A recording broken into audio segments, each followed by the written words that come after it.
Jó capítulo 1, versículo 6. Num dia em que os filhos de Deus vieram apresentar-se perante o Senhor, veio também Satanás no meio deles. É interessante que aqui de novo tem um trocadilho no hebraico. No hebraico, quando você quer dizer você fala vav. É o vav conjuntivo. Você põe como se fosse uma letra V do nosso alfabeto. Só que ali não está va Satan e Satanás. Está gam ha Satan. Por que gam, também Satanás? É porque é uma ironia de Moisés ao escrever ali. O que ele quer dizer é o seguinte: Satanás estava onde ele não deveria estar. Satanás estava onde não deveria estar. Seria como se fosse assim: imagine que você tem um marido e ele abandona você, humilha você. Aí num dia lá que você está fazendo aniversário, ou recebendo um prêmio, ele aparece lá na mesa, todo mundo batendo palma, e te dá um abraço, tudo. Aí no outro dia você vai contar a história. Foi bom lá o prêmio? Ah, foi, pastor, foi bom. Estava todo mundo lá, minha família veio de longe, meus filhos estavam lá, o pessoal da empresa, todo mundo lá no meu aniversário, me dando prêmios e presentes e tudo mais. Estava todo mundo lá. E o fulano também estava com a amante. Quando você descreve todo mundo e fala nesse tom, o fulano também estava com a amante, o que você está querendo me dizer?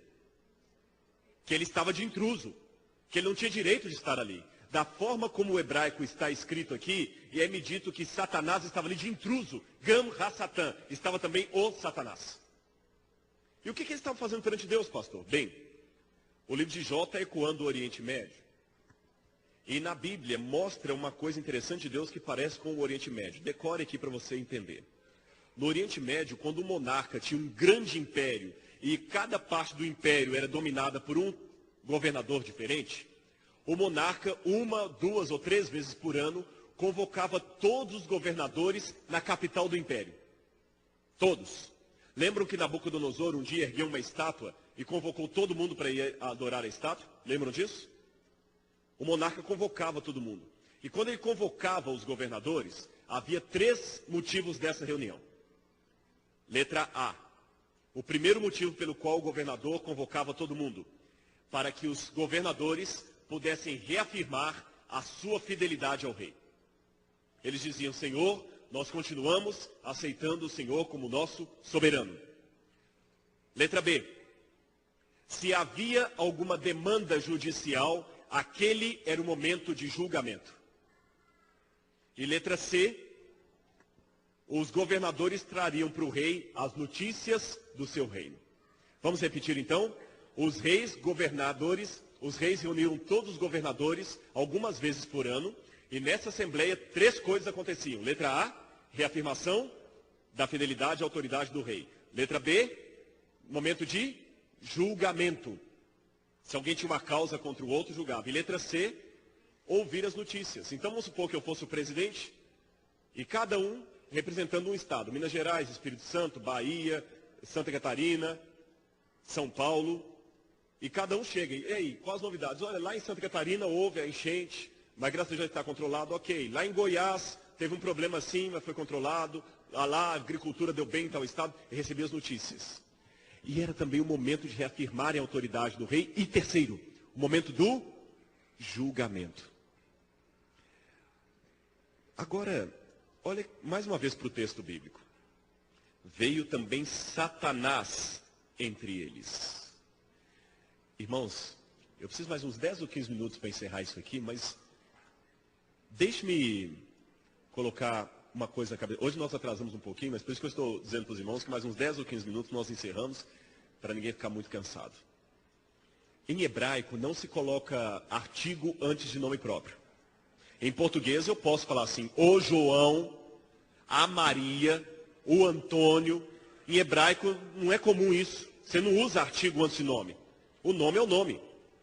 Só que quando eu leio aqui em hebraico está assim: Gam ha Satan.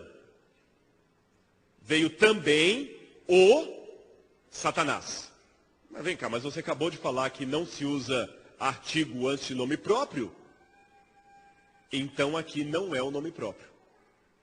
Na Bíblia, aí, quando está traduzido com letra maiúscula, nesse aspecto de Jó está errado. É mesmo, pastor? Está errado. Aliás, a rigor, qual é o nome mesmo do inimigo? Lúcifer. Satanás é um apelido que ele adquiriu por causa da sua atitude. E Satã, em hebraico, é a raiz da palavra promotor, acusador em tribunal, advogado de acusação. É um termo técnico. Acusador não é necessariamente alguém que numa briga, vamos supor que o preceptor chega lá no dormitório e fala assim, quem foi que jogou a bomba aqui dentro do banheiro? Aí dois alunos começam a se acusar. Foi ele, não foi ele. Não é esse tipo de acusação que é Satã. Satã é um acusador como promotor, alguém que judicialmente leva você perante o tribunal. Esse aqui é o Satã. Por isso que Lúcifer adquiriu o apelido de Satã, porque ele é um acusador num tribunal. A cena que está em Jó aqui é cena de tribunal. Agora, mais um detalhe. Eu sei que há advogados em nosso meio. Eu vou pedir licença para entrar um pouquinho na área de vocês, embora eu seja completamente leigo em direito, mas eu vou falar do direito no Oriente Médio, porque existem anacronismos, né? Às vezes o pessoal erra um pouquinho. O tribunal, as leis do Oriente Médio eram diferentes de hoje. O pessoal pega o direito de filme americano, o direito do Brasil, e quando vai falar sobre o juízo investigativo de Deus, o juízo de Deus, faz uma comparação imperfeita. Quando a Bíblia fala de juízo, é diferente. Quer um exemplo? No Oriente Médio, não existe a figura do advogado de acusação. Você acabou de falar que tem? Eu vou explicar como. Se eu tenho uma demanda contra você, e eu levo você ao tribunal, eu serei o advogado de acusação. Eu não contrato alguém para ser advogado de acusação. Entenderam a questão? Se eu tenho uma demanda contra você e vou ao tribunal, o juiz, como eu tenho a demanda, nomeia. Rodrigo é o advogado de acusação. Porque o advogado de acusação e o que está levantando a causa é a mesma pessoa. Eu não contrato um advogado de acusação. Não existe isso. Você pode contratar um advogado de defesa, que muitas vezes é o próprio juiz. Por isso que Jesus na Bíblia é juiz e advogado de defesa. Ficou claro para a igreja? Então eu tenho o juiz, que às vezes é o mesmo advogado de defesa, e o advogado de acusação é a própria pessoa. Eu tenho uma causa contra você, eu levo você ali até o tribunal. Por isso que a Bíblia fala que quando Satanás nos acusa perante Deus, aqui o problema do anacronismo. Quando Satanás acusa, fala assim, foi expulso o acusador, não é que Satanás está assim, olha lá o que eles fizeram, olha lá o que eles fizeram. Não é esse tipo de acusador. Quando Satanás está indo nos acusar perante Deus, sabe o que ele está fazendo? Ah lá, eles me pertencem. Dê-me o que é meu por direito. Eles me pertencem.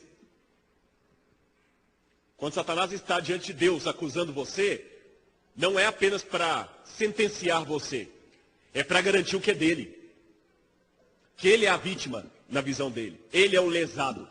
O advogado de acusação é o mesmo lesado. Não são duas pessoas no Oriente Médio. Quando Satanás apresenta diante de Deus como advogado de acusação, ele se diz, eu sou a pessoa que foi lesada.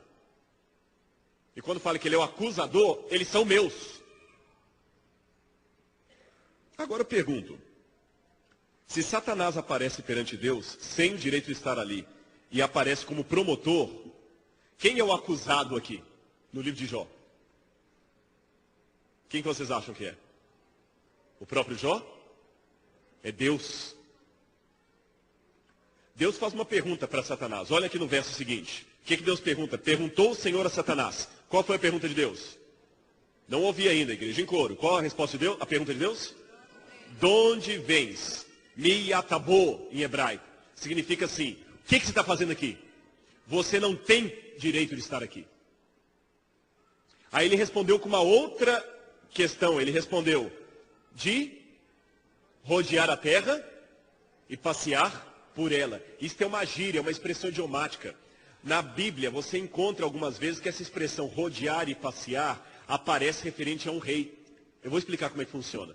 Se eu tivesse um reino, os reis costumavam de noite, ou na viração assim, na madrugada, ou na viração do dia, quando tivesse para anoitecer, eles cobriam a cabeça e andavam pelas ruas do reino disfarçados. Aí chegavam lá na turminha, estava todo mundo esquentando ali no fogo. Tudo bem, gente? Tudo bem? Posso ficar com vocês aqui? Pode. Mas ninguém sabe que é o o rei. E ele faz pergunta de política. Assunto de política, somente em bar todo mundo gosta de comentar. Escuta, o que vocês acham do rei? Aí um solta lá, o rei, estão querendo matar o rei. É mesmo? Quem quer matar o rei? Fulano. Ah, é mesmo? Aí ele sai sabendo, aqueles no reino que são a favor dele são contra. Por exemplo, Davi, a Bíblia menciona que Davi um dia estava circulando e rodeando pelo seu palácio, passeando pelo seu palácio, quando ele viu Betseba tomando banho. No livro do Gênesis fala assim, passeava Deus pelo jardim na viração do dia. É a expressão idiomática. Deus veio ver se estava tudo bem. E Satanás usa a mesma coisa. Passear pela terra e rodar por ela. O que significa? Ninguém na terra nega a minha autoridade. Adão e Eva comeram do fruto e me deram o poder. Eu tenho autoridade para estar aqui, de rodear a terra e passear por ela. Eu tenho direito legal. E desculpem os advogados, mas eu vou dizer uma coisa, como leigo, tem muita coisa que pode ser legal, mas não é moral. Uma união estável entre dois homens pode ser legal, mas não é moral. Uma pessoa que consegue roubar tudo que você tem, porque conseguiu no momento de fraqueza tomar a sua assinatura, isso não pode ser legal, mas não é moral. Satanás tinha o direito legal de estar ali representando a terra, porque realmente Adão e Eva, 100% da terra, entregaram o governo para ele. Então, enquanto cada um estava representando o reino, ele estava representando a terra. Mas ele não tinha o direito moral de estar ali. Aí Deus responde à pergunta de Satanás com uma outra pergunta. Que disse Deus? Viste o meu servo Jó? Tem um que nega o seu governo. E não basta, irmãos, a Satanás ter a maioria do lado dele. Ele tem que ter a totalidade. Por isso que durante a história do grande conflito, ele sempre tentou matar o remanescente. Porque ele fica com toda a terra. Quando a porta da graça se fechar, Deus não permitirá mais que haja martírio. Senão não vão haver conversões, todo mundo fica do lado do diabo. Aí todos os anjos estavam ali, todo mundo, ficaram com dúvidas. Deus olhou e falou assim, pois não. Jó me serve. Não, o Senhor comprou a Jó. Tira tudo que ele tem e vamos ver se ele continuará te servindo. E Deus permitiu então que Satanás tirasse tudo para testemunho do universo. Que Deus não compra ninguém. Eu imagino quando no céu Jó chegar, ele vai ter o privilégio de encontrar anjos e seres de mundos não caídos que vão falar assim, Jó, obrigado, porque o seu testemunho me fez ficar do lado do Messias. Interessante, Deus não precisava dar satisfação de nada a ninguém. De nada. Mas ele é humilde e deu satisfações. Tá bom, pastor. Mas espera aí, você não vai terminar esse sermão agora não. Eu ainda tenho algumas perguntas aqui. Por que Deus deixou, tudo bem, eu entendi ali no momento ali, Satanás colocou o caráter de Deus em dúvida, por isso Deus deixou que Jó sofresse, tá bom, eu entendo. Mas por que Deus deixou Satanás existir, pastor? Deus sabia ou não sabia que Satanás ia aprontar tudo aquilo? Sabia ou não sabia? Claro que sabia, ele é onisciente. Por que ele deixou Satanás vir à existência? Bom, em primeiro lugar, porque Deus criou seres livres. Deus criou seres livres. Tá, pastor, mas ele sabia que Satanás ia aprontar aquilo. Deixa-me falar mais um pouquinho de metafísica com você. Todas as coisas que existem, tudo que existe, para existir passa por dois processos, que em filosofia chama de potência e ato. Vou dar um exemplo. Eu não tenho filhos ainda, mas eu posso ter filhos. Então os meus filhos existem em potência. Se algum dia eu chegar a ser pai, eles deixaram de ser potência e passaram a ser ato. Hoje não tem como um filho meu sofrer um câncer. Hoje não tem como eu pedir oração para um filho meu. Hoje não tem como meu filho estudar no IASP. Ele não existe. Ele existe em potência. Se eu fosse desenhar o meu primeiro quadro aqui, e o quadro existe na minha cabeça e eu tenho a possibilidade de desenhar, esse quadro já existe em potência, mas ele não existe em ato. Eu posso passar a vida toda e nunca pintar esse quadro. Ele nunca vai deixar de ser uma potência. Ficou claro para a igreja? Quando Deus criou seres livres, a potência do mal passou a existir. Porque existia a possibilidade de virem para cá ou para lá. Aí alguém fala, então Deus é o responsável pela existência do mal? Não. Eu leio diferente. A possibilidade do mal foi o preço que Deus pagou para você existir. Coloque isso na sua cabeça. Deus queria tanto você que ele arriscou. A potencialidade do mal foi o preço que Deus pagou para você existir.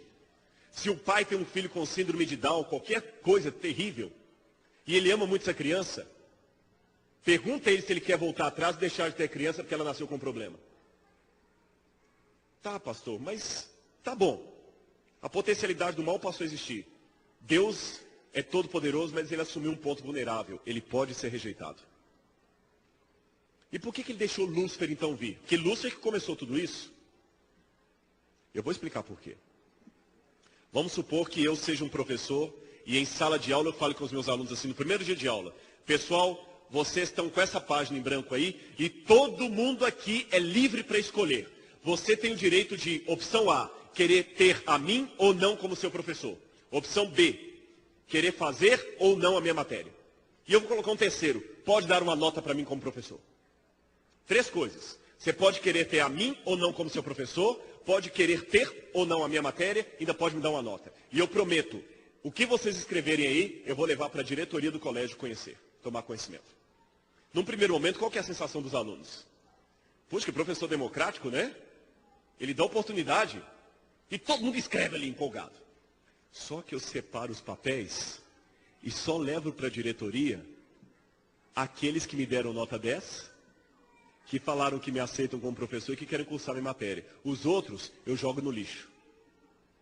Aí eu viro para o diretor e falo assim, tá vendo? 100% dos alunos me aprovam. Mas na verdade eu estou sendo o quê? Mentiroso. Porque eu disse que todo mundo tinha oportunidade de decidir, mas eu deixei a direção saber apenas dos que me apoiavam. Se Deus dissesse, todo mundo tem o direito de me escolher, mas só deixasse vir à vida aqueles que ele sabia que não iriam escolhê-lo, Deus também seria um mentiroso.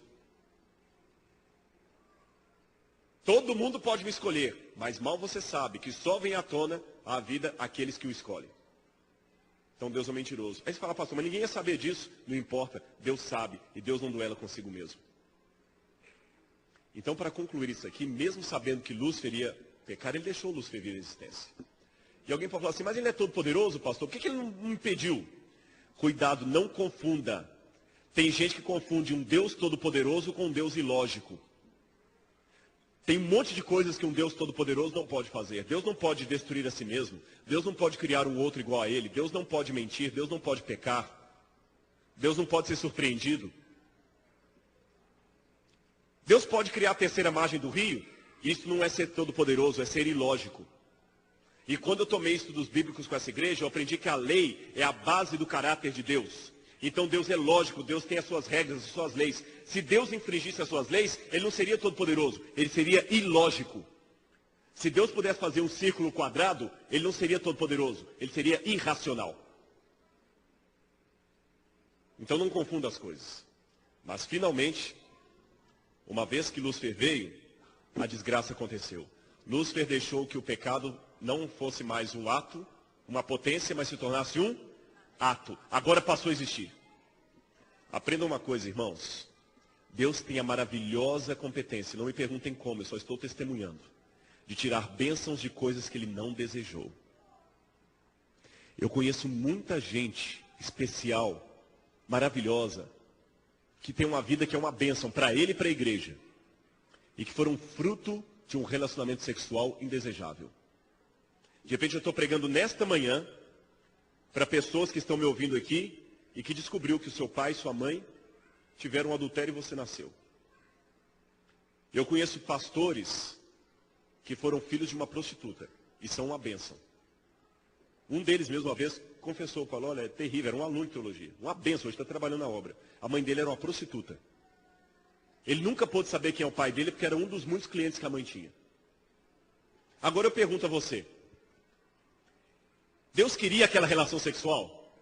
Queria? Lógico que não. Eu vou falar que Deus queria aquele adultério? Não. Mas se Deus não queria aquilo, então quer dizer que Deus não queria você? Aqui que vem a mágica. Deus não queria aquela relação. Mas uma vez que ela aconteceu, Deus consegue escolher o espermatozoide e o óvulo certo para que você nascesse. E você é a bênção que Deus tirou de algo que Ele não queria que acontecesse. Deus não queria que aquela prostituta se juntasse com um homem num bordel. Deus não queria, mas uma vez que aquilo aconteceu contrário à vontade de Deus, Deus fala, então eu vou aproveitar isso e vou tirar uma bênção disso aqui. Deus não queria que Satanás transformasse o mal numa realidade. Não queria, não era plano de Deus. Mas uma vez que aconteceu, Deus tirou daí uma bênção. Sabe qual? Voltando ao exemplo do quadro.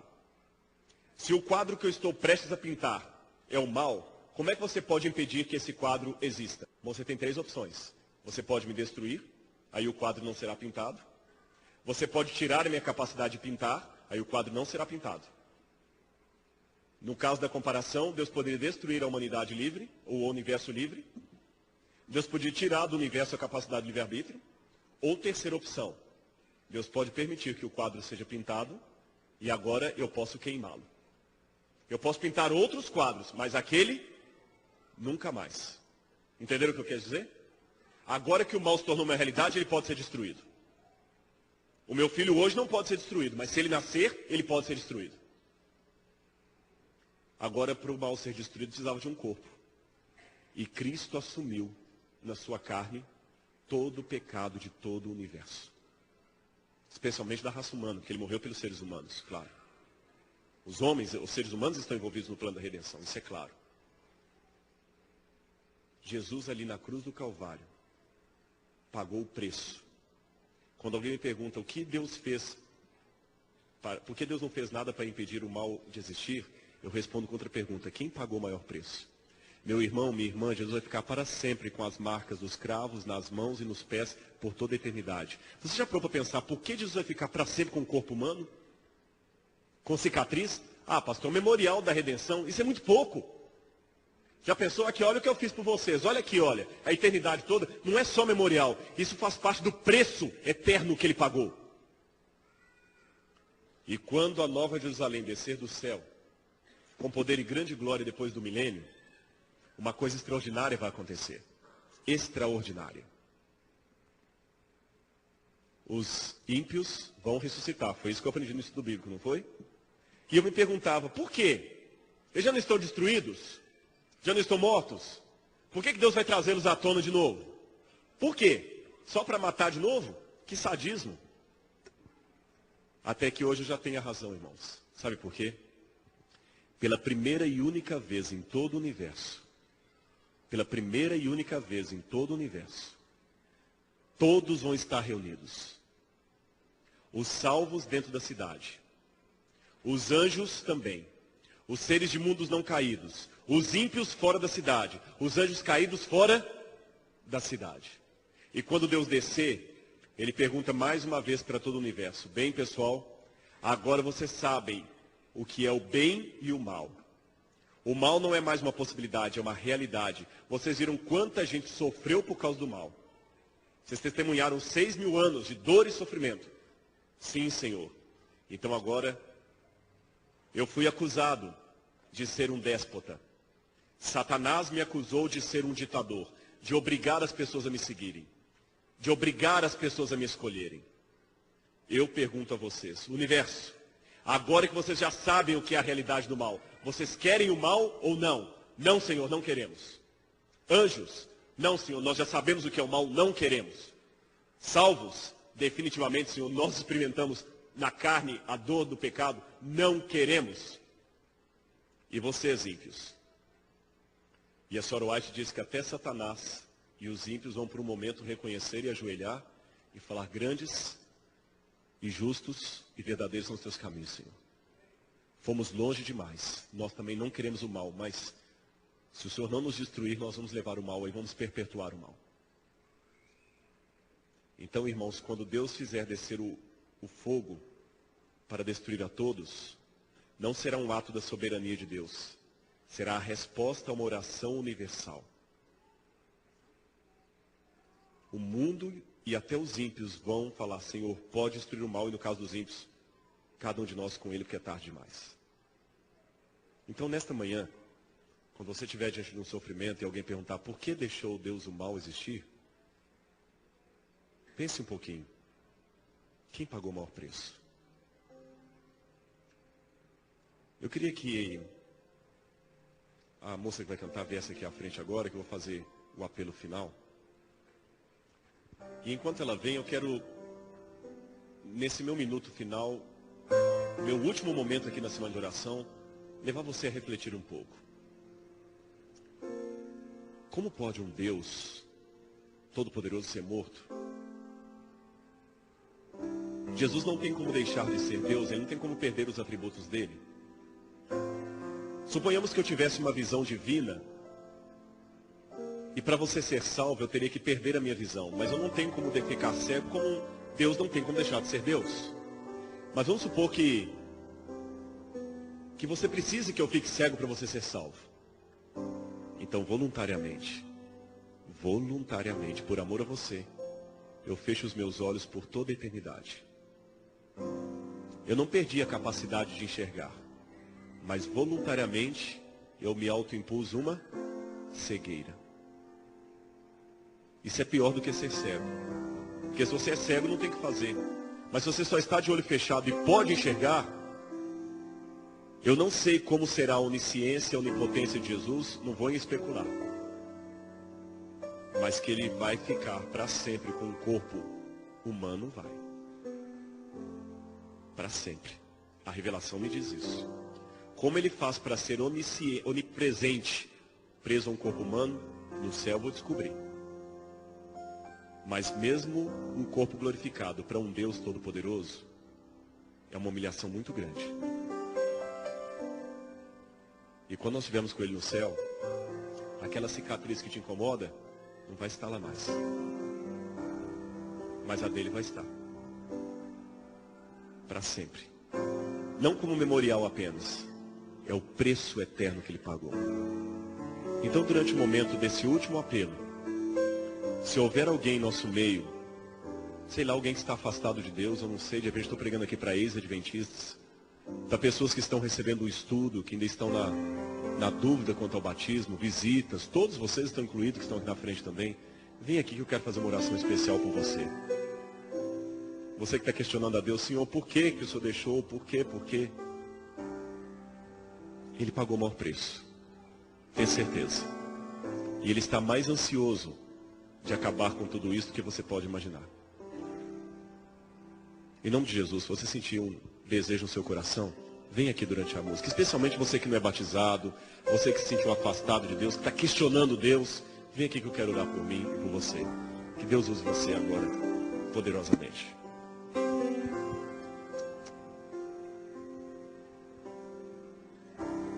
Sempre ouvi que existe um céu, que meu Jesus preparou pra mim, mas nunca pude imaginar o que estava me esperando neste meu novo e lindo lar. Hoje é um sonho, mas um dia será uma realidade. Belo jardim, Imagine só, lago de cristal, quando a gente chegar lá, qualquer dor vai ser nada. das mansões Eu sei que está da doendo, liberdade, mas quando estiver no céu, não vai ser nada. flores que nunca E em nome de Jesus, se você sentir no seu coração, vem não há aqui. mais sombra. Deixa eu orar por você. Deixa eu pedir a Deus para dar força para você vencer, para você ter a coragem de tomar as decisões que com você mesmo você não vai tomar. Eu não preciso mais sonhar. Em nome de Jesus. Amém. Posso abraçar o meu Jesus.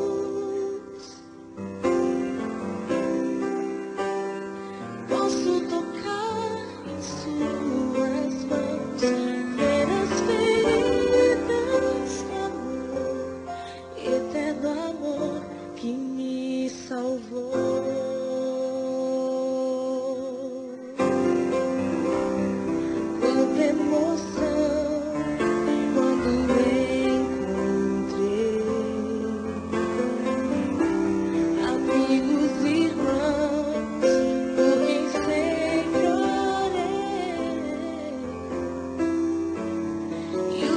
dormiam no Senhor, agora cantam em louvor.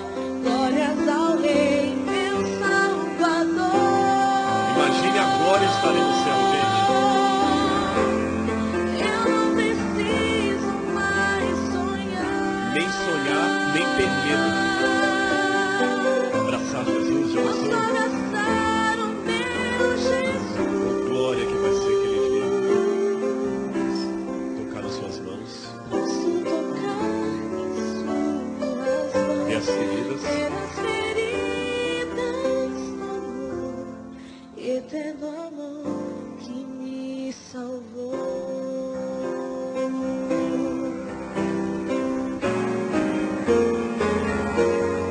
Eu não preciso mais sonhar. Eu não preciso mais sonhar, Senhor, uma realidade. Posso abraçar o meu Jesus. Tocar em suas mãos, Posso tocar em suas ver as mãos, marcas dos ver pregos. as feridas. Falar obrigado, Senhor, que eu estou aqui. Eterno amor que me salvou. O eterno amor que salvou você. Eterno amor que me salvou.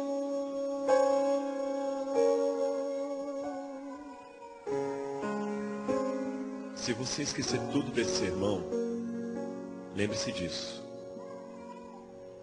Eu sei que a cruz do Calvário é muito importante. A nossa teologia tem que ser centrada na cruz. Mas Deus começou a pagar um preço muito alto para você existir muito antes da cruz. Deus começou a pagar o preço quando Ele criou os seres livres. Já parou para pensar? Um Deus todo-poderoso que assume um ponto vulnerável, Ele pode ser rejeitado. Um dia Satanás no céu falou: eu tenho o direito de estar aqui. E Deus respondeu: não, não tem não. Você já viu meu servo Jó? Eu tenho certeza em nome de Jesus. Hoje Satanás não pode mais ir ao céu. Mas se daqui da terra ele gritasse: eu tenho o direito de estar aí, Deus iria responder: não tem não. Você viu o grupo que está lá na igreja? Seja um argumento de Deus, de que Ele não compra ninguém. Eu não tenho explicação para tudo que você passa. Mas eu sei de uma coisa, meu irmão. Quando a gente estiver no céu e olhar aquelas feridas, toda a dor de hoje não vai ser nada. Acredita em mim. E mesmo hoje, antes desse céu chegar, Ele vai dar a força que você mesmo não tem. Acredita nisso. Mas por favor, não larga de Jesus não, viu?